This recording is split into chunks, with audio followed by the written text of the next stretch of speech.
Oke, Assalamualaikum warahmatullahi wabarakatuh.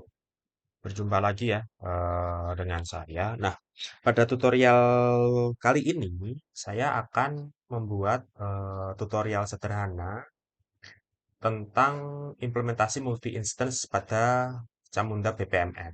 Nah, sebelumnya apa itu multi instance? Multi instance adalah seperti yang di ChatGPT ini bilang ya, adalah suatu aktivitas untuk dieksekusi secara berulang kali gitu. Gampangannya misalkan saat kita membuat laporan ataupun permohonan izin gitu ke instansi gitu kan, izin keramaian gitu. Nah, tanda tangannya kan ataupun pengajuan dokumennya kan bisa banyak orang ya atau banyak pihak ya, kepolisian, lingkungan RT, RW, kelurahan gitu. Nah, itu tuh kita nggak perlu membuat masing-masing pihak ataupun apa namanya stakeholder itu satu user tag sendiri, misalkan approve user tag approval, misalkan gini ya.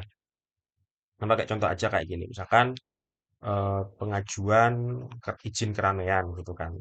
Nah, pengajuan izin keramaian ini mengajukan izin keramaian gitu. Nah, itu tuh maunya minta izinnya ke katakanlah RT, RW sama kelurahan gitu kan. Nah, itu nggak perlu. Kita tuh harus bikin 3 user tags. Ini, ini paralel ya. Biasanya kan gini ya. Terus ini paralel juga. Nah, kan gini kan biasanya kan. Terus N. Nah, ini terus mem- memberikan izin gitu kan. Memberikan memberikan izin dari RT gitu misalkan. Terus ini user tags. Terus memberikan izin dari RW. Misalkan gini ya. Nah, di sini terus kelurahan segala macam. Nah, nggak perlu kayak gini karena yang ini akan statis, hanya ada 3 pihak. Gimana kalau suatu saat nanti ternyata izinnya itu butuh sampai ke level kecamatan atau kabupaten. Misalkan kita mau membuat suatu acara yang besar gitu. Nah, itulah fungsinya multi instance. Nah, ini nggak perlu lagi 3 gitu. Kalau multi instance, kita itu bisa mengajukan ataupun membuat perulangan gitu ya, ataupun membuat mengajukan apa namanya eh, izin. Kalau dalam kasus ini itu cukup dengan menggunakan satu user tag aja, karena memang secara fungsi adalah untuk dieksekusi berulang kali. Nah, multi instant itu ada paralel sama sequential. Kalau yang paralel itu, kalau misalkan izin kan urut dulu ya RT, RW, kemudian baru ke kelurahan gitu. Nah, itu adalah sekuensial. Harus urut gitu. Kalau paralel enggak, bisa kok yang ngasih izin itu RW dulu, kelurahan dulu, atau RT dulu, acak lah bebas. Nah, itulah paralel. Nah, saat ini kita akan coba ya belajar membuat paralel multi instance ya. Paralel dulu ya. Mungkin next kita buat yang multiple, yang sekuensial. Nah, kalau paralel, maka contoh kasus yang izin keramaian ini tidak tepat karena kalau izin keramaian harusnya RT dari level eh, pemerintahan yang paling bawah dulu ya, RT, RW, naik kelurahan. Nah, ini kita mau coba latihan membuat laporan sederhana dari supervisor kepada pegawai untuk menginspeksi pabrik gitu. Misalkan saya supervisor, saya minta ke 3 orang pegawai lakukan inspeksi pabrik, kemudian berikan laporan. Nah, itu nggak harus urut. Semuanya bisa melakukan secara bersamaan ataupun siapa dulu urutan tidak menjadi pengaruh. Ini berarti judulnya pembuatan laporan inspeksi pabrik. Oke, di sini ada 2 line. Ini line supervisor, kemudian ini line pegawai gitu ya. Oke, for your information, ini video kedua ya. Tadi ada kesalahan teknis di video pertama. Jadi filenya beberapa ada yang sudah ada. Kita tinggal lanjutkan aja. Nah, mengajukan izin keramaian, kemudian eh, kok izin keramaian, sorry. eh, membuat permintaan inspeksi pabrik gitu ya. Nah, ini bisa ke 3 pegawai, 4 pegawai, 5 pegawai bebas.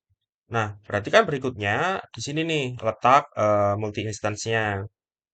Nah, ini kan pegawai melakukan inspeksi pabrik kan, dan N, udah gitu doang. Nah, di sini kita membuat user task disertai dengan ini nih, paralel multi instance. Kalau paralel itu vertikal, kalau sekuensial itu yang horizontal. Kita pakai yang paralel dulu.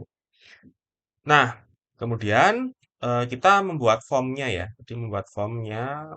Jadi kita masukkan nama pegawai. Ini form permintaan laporan ya. Kita masukkan nama pegawai.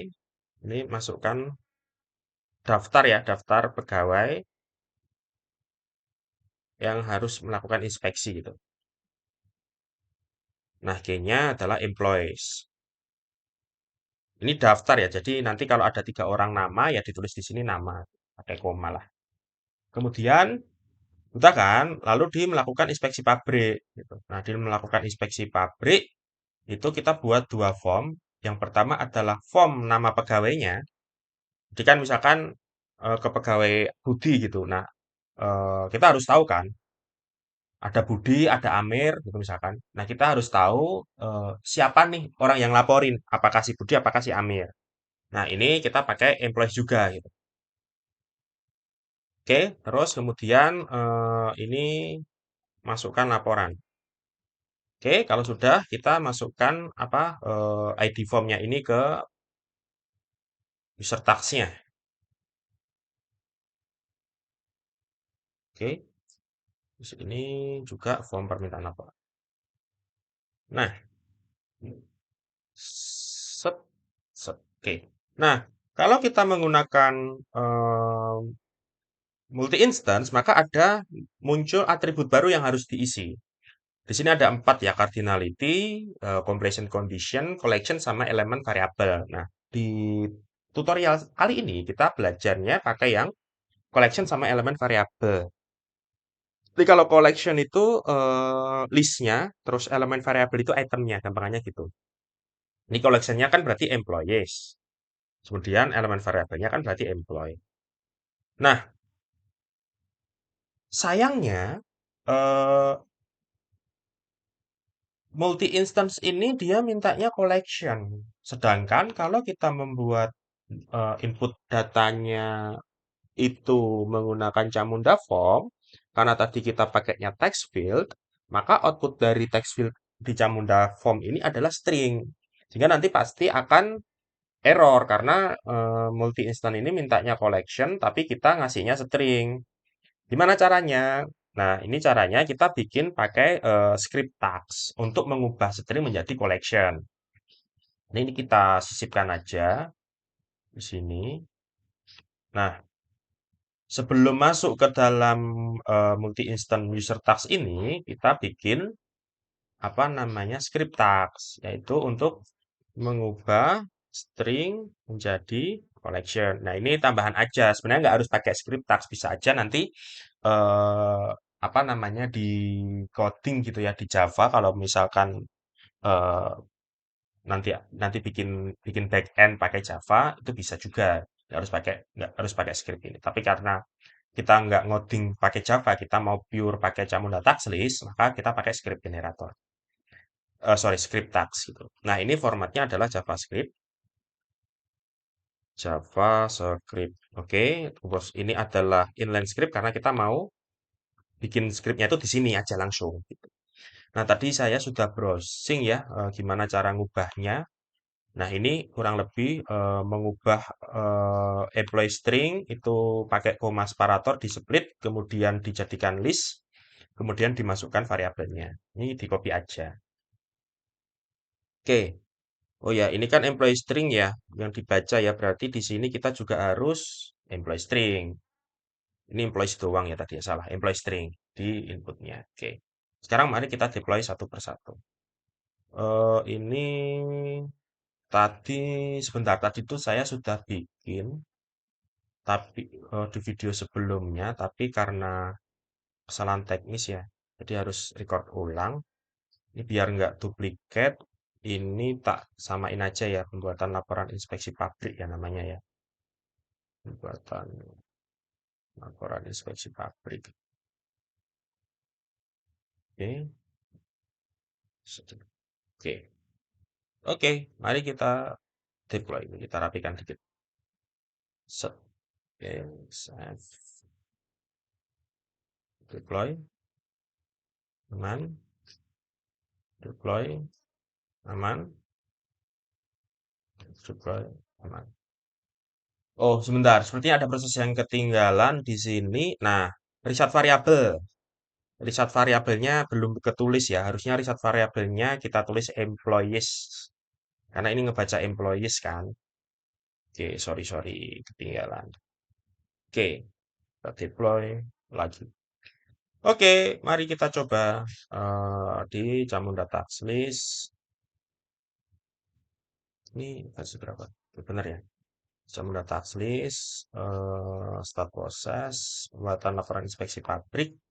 Masukkan nama pegawai. Nah, tadi kan format listnya kayak gini ya, berarti pakai koma-koma aja. Berarti misalkan kita tulis pegawai atau gini aja, Budi sama eh, Amir gitu. Oke, start ya, has been started. Nah, ini ada dua melakukan inspeksi pabrik. Wait, wait, ini kenapa? Oh, ini typo lagi nama pegawai. Lupa lah. Oke, ini kenapa kok dia string ya? Bentar. Ini kenapa kok dia sorry, kenapa kok apa namanya seperti ini? Kayaknya nama pegawai atau karena key-nya ya? Oke, kayaknya key-nya itu bukan collection ya. Ya ya, tapi eh, apa namanya? Elemen variabel. Mari kita coba sekali lagi ya. Kita deploy tadi di sini ya nama pegawai employee. Oke, mari kita deploy. Kita reload. Oh, betul ya, sudah berubah ya. Ini ada Budi, kemudian ini ada Amir. Jadi tadi adalah ini ya, apa namanya? Di sini itu jangan nama collectionnya, tapi nama variabelnya employee. Nah, tadi ada Amir, ada Budi. Nah, terus kita klaim, sorry, sehingga di sini diagramnya tuh cuma ada satu sebenarnya, aktifnya di sini. Tapi karena kita pakai multi instance dan tadi memasukkan dua nama pegawai, maka terbentuklah dua proses instance itu. Jadi satu user task, tapi proses instance-nya ada dua. Gini, gini. Kalau kita lihat di cockpitnya ya, di cockpitnya ini ada seperti ini. Nah, ini cuma satu doang proses instance-nya. Tapi di dalam sini terdapat dua dua activities, sorry ya. Mungkin yang tadi kurang clear. Di satu proses instance tapi ada dua activities. Di sini ketulis dua. Kalau dilihat ya ini ada Amir, ada Budi gitu. Oke, ini ada atribut lain ya. Nanti mungkin di pertemuan berikutnya kita bahas satu-satu. Oke, terus mari kita lanjutkan prosesnya. Nah, ini Budi, Amir ya. Amir melaporkan pabrik aman meskipun enggak ada Amir melaporkan sempat terjadi pemadaman listrik gitu. Oke, komplit kan? Nah, di sini di satunya si Budi. Nah, karena tadi kita menggunakan nama variabel yang sama, otomatis ini sama juga ya. Dan di sini, oke, Budi melaporkan pemadaman listrik hanya terjadi 5 menit. Gitu. Oke, selesai deh.